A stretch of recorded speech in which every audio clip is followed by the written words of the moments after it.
it's your doubt. Example number 4. See, solve the simultaneous equations. दो equations आपको यहाँ given है. First of all आप क्या करते हो, उसकी symbolic form return करते हो.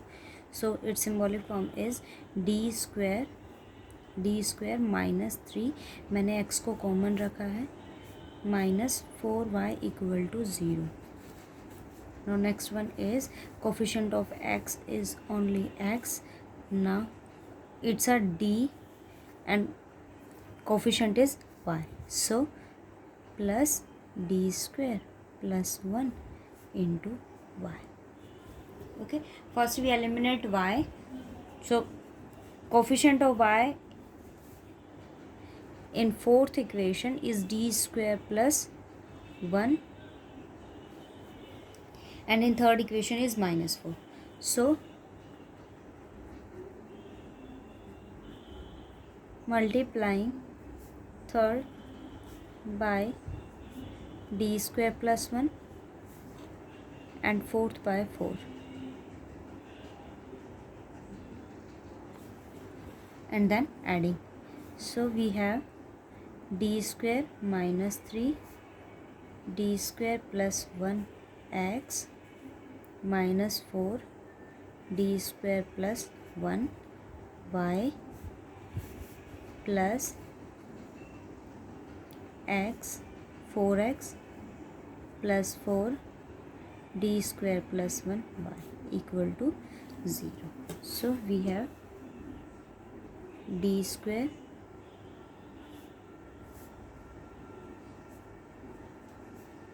plus 4x equal to 0.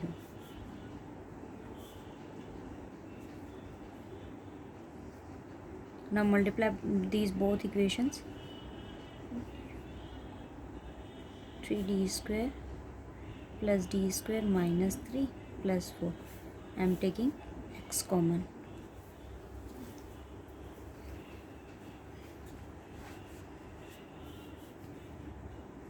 d4 minus 2d square plus 1 x equals to 0. So auxiliary equation is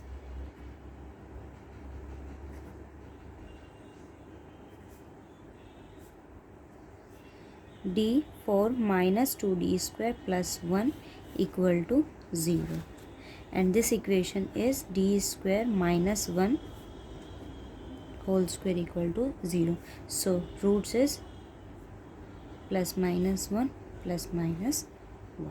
Okay, so CF is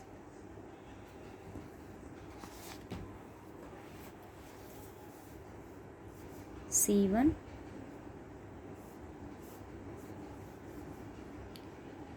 देखो यहाँ 1 आपके पास 2 टाइम रिपीटेड है and minus 1 is also 2 times repeated.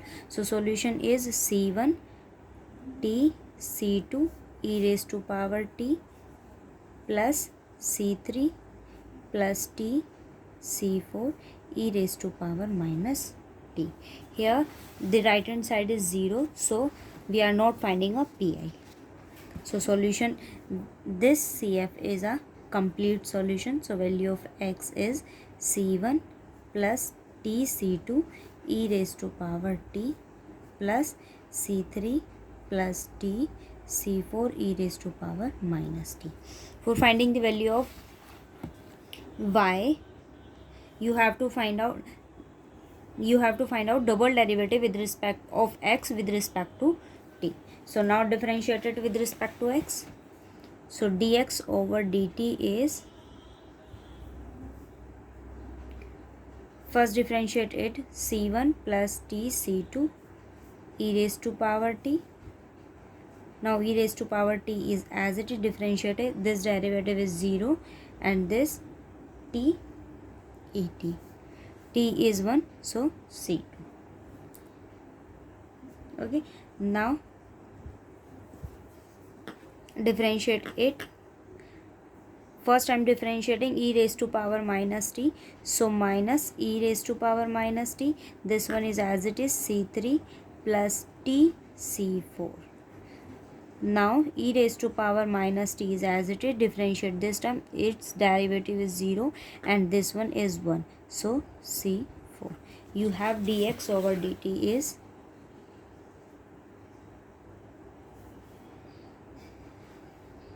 C1 plus TC2 e raised to power t plus C2 e raised to power t minus C1 plus C3 plus TC4 e raised to power minus t and plus C4 e raised to power minus t. Okay. Now again differentiate with respect to t. Applying here u into v. E raised to derivative of e raised to power t is e raised to power t. C1 plus t C2 is as it is.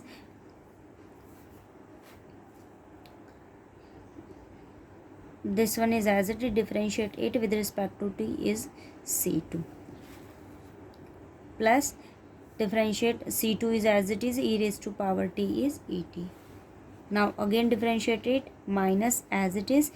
दोबारा से अगर आप इसको differentiate करते हो minus minus is positive, so you have C3 plus T C4 e raised to power minus t. Now e raised to power minus t is as it is, differentiate it is C4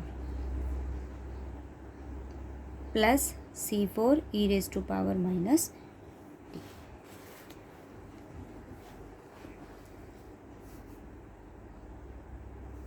सो आपके पास यहाँ क्या term आ गई, देखो d2x/dt is et C1 plus t C2 is as it is.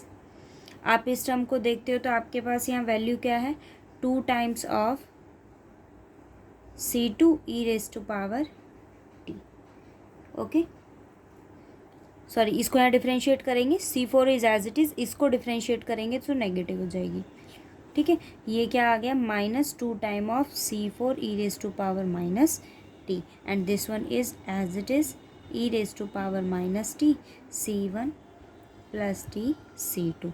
अब आप एक चीज़ यहाँ ये नोटिस करो, 2C2 e raised to power t minus 2C4 e raised to power minus t plus et C1 plus t C2 plus e raised to power minus t C3 plus t C4. ये value क्या है आपके पास, x है ना.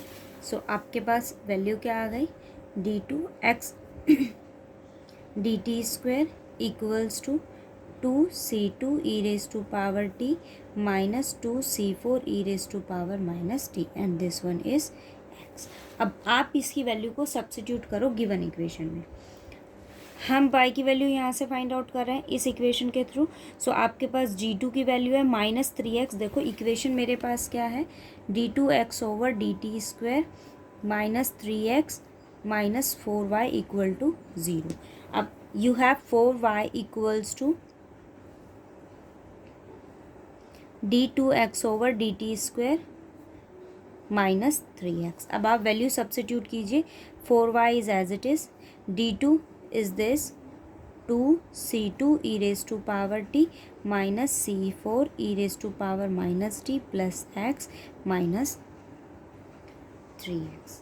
ठीक है, सो आपके पास यहाँ वैल्यू क्या आ जाती है,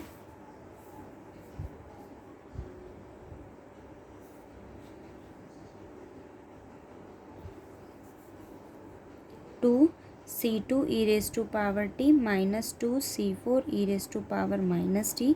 This one is minus 2x. अब आप यहाँ देखो तो 2 आपके पास कॉमन आ जाएगा यहाँ से और वो एक टर्म यहाँ से कैंसिल हो जाएगी.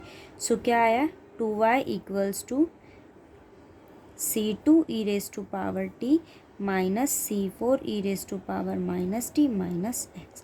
अब आप वैल्यू को सब्स्टिट्यूट करो, x की वैल्यू आपके पास क्या है, ये यहाँ सब्स्टिट्यूट करेंगे तो आपके पास y क्या आया,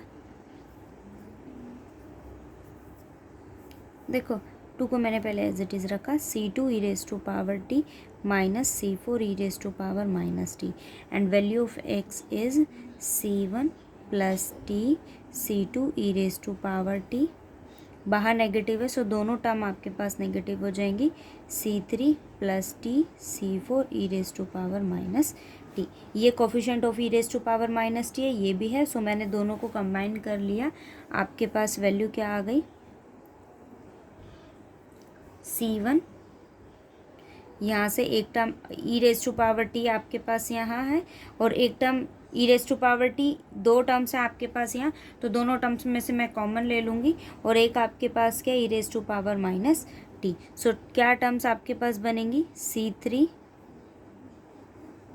प्लस टी C4। ओके, और ये क्या है, E raise to power minus T, तो वो आपके पास क्या है, ये टर्म। सो क्या आ गया, प्लस C4, सॉरी ये नेगेटिव है ना, C4 e raise to power minus t. Okay, minus भी मैंने कॉमन लिया तो वैल्यू पॉजिटिव हो गई। अब ई रेज टू पावर टी आप यहाँ से कॉमन लो तो क्या टर्म आपके पास बनेगी, minus C1 plus t C2। Negative sign भी मैंने यहाँ कॉमन लिया है तो आपके पास यहाँ क्या वैल्यू आ जाएगी, minus C2 E raise to power t. ये आपके पास सॉल्यूशन आ गया। देखो क्वेश्चंस इतने टफ नहीं है, आप कैलकुलेशन में कहीं ना कहीं मिस्टेक कर देते हो। और एक चीज़ और, यहाँ नेक्स्ट जो 5th एग्जाम्पल हम रीड करेंगे उसके अंदर कंडीशन, आप जहाँ आपके पास बाउंड्री कंडीशंस होती हैं वहाँ सॉल्यूशन हम कैसे फाइंड आउट करते हैं वो भी आप देखना।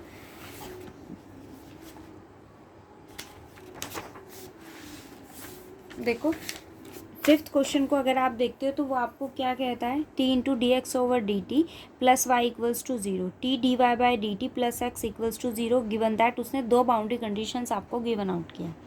अब आप अगर यहाँ देखो ना तो आप इसको अगर इस टर्म को देख रहे हो तो वो आपके पास इक्वेशन फॉर्म करता है एक होमोजीनियस, और ये इक्वेशन डिफरेंशियल इक्वेशन है आपके पास। और इस डिफरेंशियल इक्वेशन की जो कोफिशिएंट है वो आपके पास एक इंडिपेंडेंट वेरिएबल है। मतलब मैं अगर बात करूं तो आप जो 4th चैप्टर में पढ़ते हो वो आप एक डिफरेंशियल इक्वेशन के सॉल्यूशन फाइंड आउट करते हो, बट उनके कोफिशिएंट्स आपके पास क्या होते हैं, कांस्टेंट होते हैं। बट अगर आप इस इक्वेशन को देखते हो तो देखो इंडिपेंडेंट वेरिएबल आपके पास यहाँ टी है और कोफिशिएंट ही वो क्या दे रहा है आपको, टी दे रहा। सो सॉल्यूशन, अगर ये डिफरेंशियल इक्वेशन आपके पास है तो ये किस फॉर्म की, जिसके कोफिशिएंट आपके पास क्या है, नॉन कांस्टेंट है, इट मीन्स वो क्या है, वेरिएबल है। सो उस केस में हमारे पास एक कंडीशन ये आती थी कि जहाँ आप x को क्या सब्स्टिट्यूट करते थे, ई रेज टू पावर z, एक न्यू वेरिएबल आप मानते थे। यहाँ से z की वैल्यू आपके पास क्या हो जाती थी, log x। तो वही कंडीशन आपको अप्लाई करनी है। आप 4th और 5th चैप्टर में जो मेथड पढ़ते हो किसी डिफरेंशियल इक्वेशन का, ऑक्सिलरी इक्वेशन कैसे बनाते हैं, CF कैसे फाइंड आउट करते हो, PI कैसे बनाते हो, कांस्टेंट कोफिशिएंट के लिए क्या कंडीशन होती है और वेरिएबल कोफिशिएंट के लिए क्या कंडीशन, हर जगह आपके पास वही कंडीशंस चलेंगी। बट सॉल्यूशन फाइंड आउट करने के अगर differential equation non linear linear form करता है या कोई कंडीशन उस पर एप्लीकेबल हो जाती है, जैसे आपने सॉल्यूशंस के केसेस पढ़े थे 6th चैप्टर में, तो वहाँ बात अलग है कि वो सॉल्यूशन किस केस में फाइंड आउट करते हो, इंडिपेंडेंट वेरिएबल चेंज करते हो या डिपेंडेंट वेरिएबल को रिप्लेस करते हो, तो उसके केसेस अलग हैं। बट किसी डिफरेंशियल इक्वेशन को सॉल्व करने का वे एक आपके पास सेम ही है जो आप 4th चैप्टर में पढ़ते हो। अब आप अगर इसको देखो ना तो यहाँ डिपेंडेंट वेरिएबल, इंडिपेंडेंट वेरिएबल आपके पास टी है और इस डिफरेंशियल इक्वेशन का जो कोफिशिएंट है वो भी आपके पास क्या है, टी है। तो सॉल्यूशन हम उसी वे में फाइंड आउट करेंगे। अब आप अगर इस इक्वेशन को देखो ना तो आपके पास ये क्या है, d t d x over d t plus y equal to zero, और सेकेंड इक्वेशन आपके पास क्या है, t d y by D t plus x equal to zero. ठीक है, और उसने आपको दो कंडीशंस यहाँ गिवन आउट की है, दो बाउंड्री कंडीशंस उसने आपको दिया है। If you substitute t equals to 1 then value of x is 1, if you substitute t equals to -1 then the value of y is 0।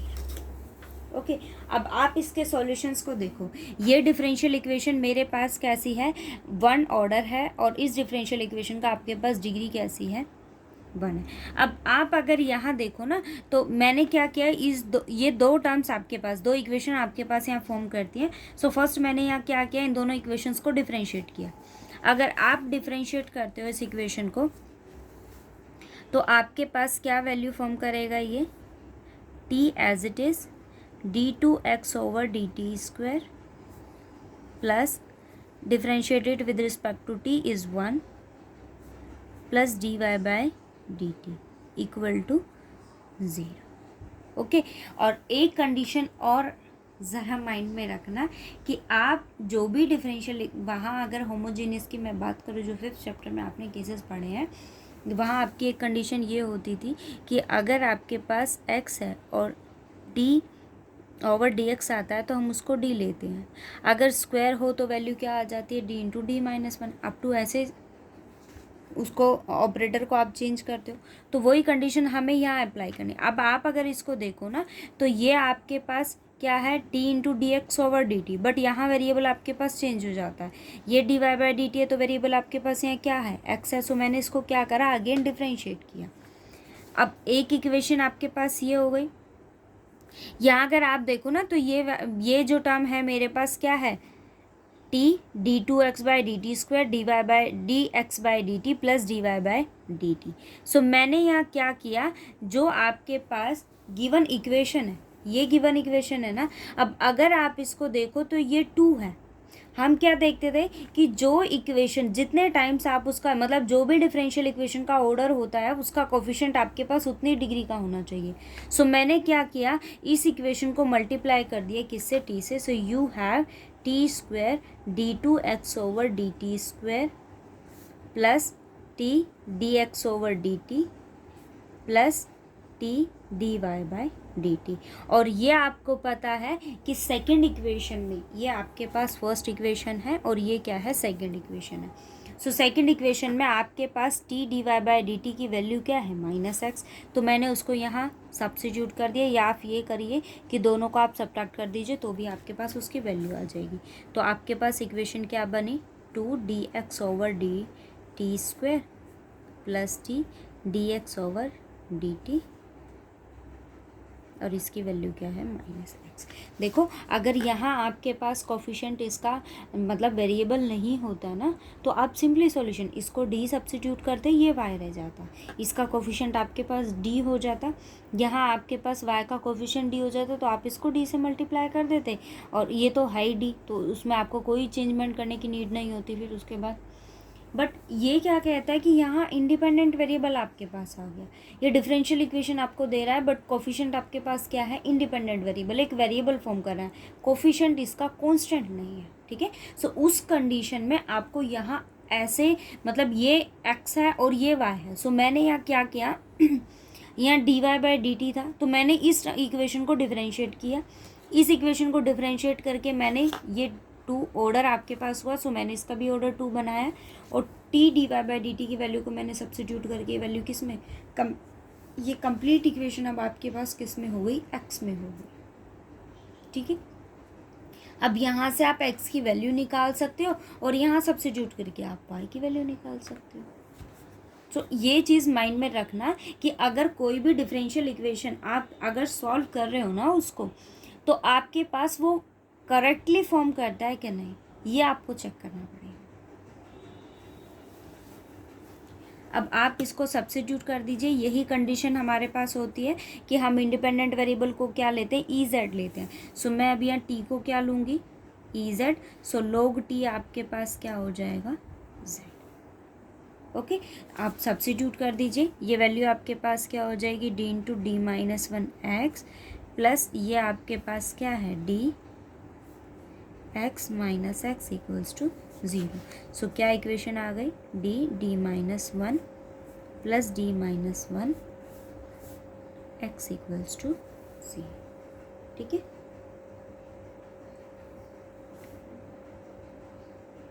ये देखो, अब आप इसको सॉल्व करोगे, d² - d plus d-1 x equals to 0। तो equation क्या आ गई, d² - 1 x equals to 0। Auxiliary equation इस केस में क्या हो जाएगा, d² - 1 equals to 0। So d equals to +- 1। अब इस केस में सॉल्यूशन क्या हो जाएगा आपके पास, और देखो यहाँ राइट हैंड साइड 0 है तो हमें पी आई नहीं निकालना। x आपके पास क्या हो जाएगा c1 E raise to power z लिया है ना, तो z ही रहेगा, E raise to power z plus c2 E raise to power minus z, और ई जेड आपके पास क्या है t, सो x की वैल्यू आपके पास क्या हो गई c1t plus c2 T raise to power minus, ये D x by D T आपके पास, ये सॉरी एक्स की वैल्यू आ गई। अब आप इसको डिफरेंशिएट कीजिए, so d x over d T आपके पास क्या हो जाएगा, ये c1, ये इसका डेरिवेटिव आपके पास क्या हो जाएगा minus c2 by T square. ठीक है, आपने इसको डिफरेंशिएट कर दिया, D x by D T की वैल्यू आपने फाइंड आउट कर दी। अब यहाँ आपके पास क्या है डी, ये फर्स्ट इक्वेशन आपके पास क्या है देखो,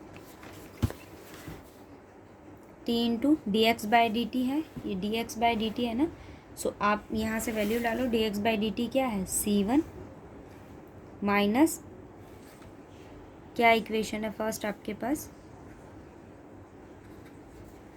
T d x by D t, value of d x by D t c1 minus c2 t square plus y equal to 0। अब आप इसको सॉल्व करो, देखो टी c1 और ये क्या आ जाएगा c2 by T, so y की वैल्यू आपके पास क्या आ जाएगी minus c1t and minus minus plus c2 by T, ये वैल्यू किसकी आ गई बाई। सो आपके पास अब यहाँ दो टर्म्स हैं, क्या इक्वेशंस हैं आपके पास, x equals to c1t plus c2 by t and the value of y is minus c1t plus c2 by t. अब आप इन दो बाउंड्री कंडीशन देखो, कोई भी बाउंड्री कंडीशंस अगर आपको गिवन होती है ना, सो उसका मेन पर्पस ही आपके पास ये होता है कि आप आर्बिट्रेरी कॉन्स्टेंट्स की वैल्यूज़ को फाइंड आउट करो। अब आप यहाँ देखो टी की वैल्यू आपके पास क्या है 1, सब्स्टिट्यूट करोगे तो एक्स की वैल्यू आपके पास क्या होनी चाहिए, ये है ही ना कि आपके पास यहाँ इंडिपेंडेंट वेरिएबल क्या है टी है, इंडिपेंडेंट वेरिएबल यहाँ क्या है टी, और डिपेंडेंट वेरिएबल अगर आप देखो तो क्या है आपके पास एक्स और वाई है। सो सॉल्यूशन आप कोई भी फाइंड आउट करोगे ना एक्स या वाई का, तो वो किसके रिस्पेक्ट में होगा, टी के रिस्पेक्ट में होगा। सो ये इसी फॉर्म का इसका मतलब ही यही है कि अगर आप एक्स को सब्स्टिट्यूट करते हो, सॉरी टी को सब्स्टिट्यूट करते हो 1, then the value of x is 1, if you substitute t equals to -1 then the value of 1 y is 0। अब आप सब्स्टिट्यूट करो, x की वैल्यू अगर आपके सॉरी t की वैल्यू अगर आपके पास 1 है तो x की वैल्यू क्या है 1 c1 प्लस c2, इस इक्वेशन के अंदर सब्स्टिट्यूट करोगे, so y equals to 0 when t equals to -1, so minus minus is plus, minus is c2, दोनों इक्वेशंस को अगर आप ऐड करते हो तो c2 से c2 cancel, c1 plus c2 is 2c2, sorry 2c1 equal to 1, so value of c1 is 1/2।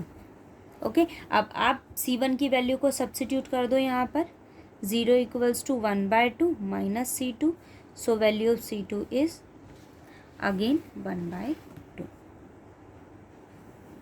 ठीक है, अब आप इन दोनों की वैल्यूज़ को सब्स्टिट्यूट कर दो x और y में, सो वैल्यू ऑफ x इज 1/2, मैंने बाहर कॉमन ले लिया t प्लस 1/t, क्योंकि 1/2 ये भी है ये भी 1/2 है, and the value of y is 1/2 भी मैंने यहाँ कॉमन ले लिया,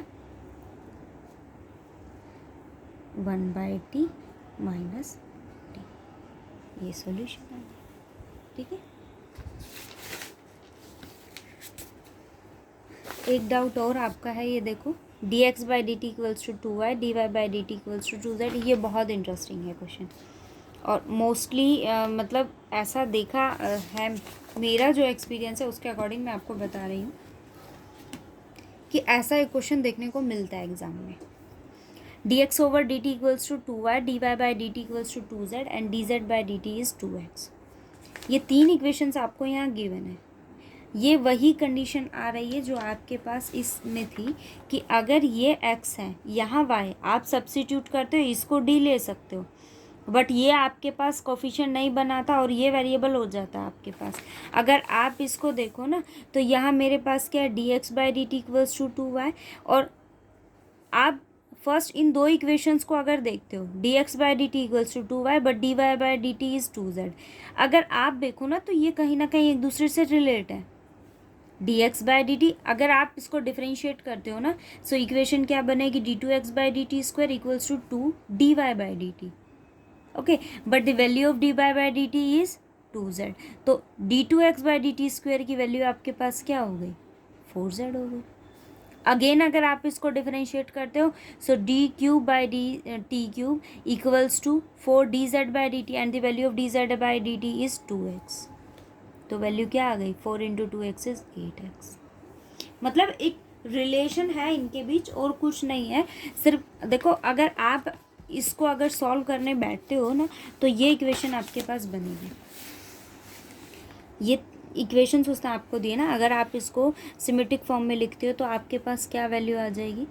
सपोज अगर आपने इसको ऐसा बनाया है तो d x minus 2y equal to 0। Second equation आपके पास क्या बनेगी, d y minus 2z equal to 0 and the third one is d z minus 2x equals to 0। यही आपके पास बनेगा। अब आप इन तीनों इक्वेशंस का यूज़ करके ना एक भी सॉल्यूशन फाइंड आउट नहीं कर सकते। देखो यहाँ कोफिशिएंट आपके पास जी है, ठीक है, एक्स का कोफिशिएंट, यहाँ आपके पास क्या है 2 एक्स का कोफिशिएंट। आप इसको 2 से मल्टीप्लाई कर दो, इसको डी से मल्टीप्लाई कर दो, दोनों को अगर आप सब्ट्रैक्ट करते हो तो एक्स आपके पास एलिमिनेट हो जाएगा। ये इक्वेशन आपके पास वाई देगा और ये आपको जेड दे देगा। इक्वेशन किस में आ गई, वाई जेड में आ गई। फिर से एक अगेन क्वेश्चन मार्क आपके पास आ गया, ठीक है। तो उस केस में आप सॉल्यूशन को इजीली फाइंड आउट नहीं कर सकते। आप इन दो का यूज़ करके इसका सॉल्यूशन अगर आप फाइंड आउट करते हो तो भी आपके पास इक्वेशंस मतलब करेक्टली फॉर्म नहीं कर पाएगा। ये आपके पास जी स्क्वायर हो जाएगा, यहाँ पर ये z का कोफिशिएंट आपके पास है यहाँ। तो उस केस में आप सॉल्यूशन को फाइंड आउट करना थोड़ा टिपिकल हो जाता है। सो इसने क्या किया, और एक रिलेशन मुझे यहाँ तीनों इक्वेशंस एक दूसरे से रिलेटेड दिख रही थी। सो मैंने यहाँ क्या किया इजीली, अब जैसे देखो अगर आप इसको देखते हो ना, ये इक्वेशन अगर आप बनाते हो तो यहाँ से आपको दिख रहा है कि ये अगर आपके पास x में है तो सॉल्यूशन भी आपको किस में मिलेगा, x में मिलेगा। अगर आप सॉल्यूशन x में फाइंड आउट कर सकते हो ना, उससे आप यहाँ से dx बाई डी टी निकाल के y की वैल्यू निकाल सकते हो, y को डिफरेंशिएट करके z निकाल सकते हो और z को डिफरेंशिएट करके आप, वो तो फिर आपके पास सिमिलर ही केस हो जाएगा, ठीक है ना। और इस कंडीशन में आपके पास सॉल्यूशन निकालना थोड़ा मुश्किल हो जाता है कि आप अगर कोई भी वैल्यू को निकालते हो ना, सपोज अगर आप सॉल्व करके भी किसी दो सॉल्यूशंस को निकाल सकते हो तो थर्ड सॉल्यूशन निकालने में थोड़ी प्रॉब्लम हो जाएगी। और यहाँ मुझे इन तीनों के बीच एक रिलेशन दिख रहा था तो मैंने उसी रिलेशन का यूज़ करके इसको सिंपली सॉल्व किया। अभी ये देखो डी क्यूब माइनस 8 था, सो ये ऑक्सिलरी इक्वेशन हमने बनाई, इसको फैक्टराइज करके आपने इसके रूट्स निकाले, एक रियल रूट आया और दो आपके पास इसके इमेजनरी रूट्स आए, इना कॉन्जुगेट पे है। फिर आपने इसको डिफरेंशिएट किया, D x by D T निकाला, और अभी मैंने आपको बताया ना कि D x by D T किसके इक्वल है, 2y। सो उसी रिलेशन का यूज़ करके इसने y को निकाला। अब y को आप डिफरेंशिएट करते हो तो वो किसके इक्वल आया, 2z के इक्वल आया। ये देखो y को डिफरेंशिएट किया 2z आया, यहाँ से किसकी वैल्यू आ गई, z की। ये सॉल्यूशन है, ठीक है।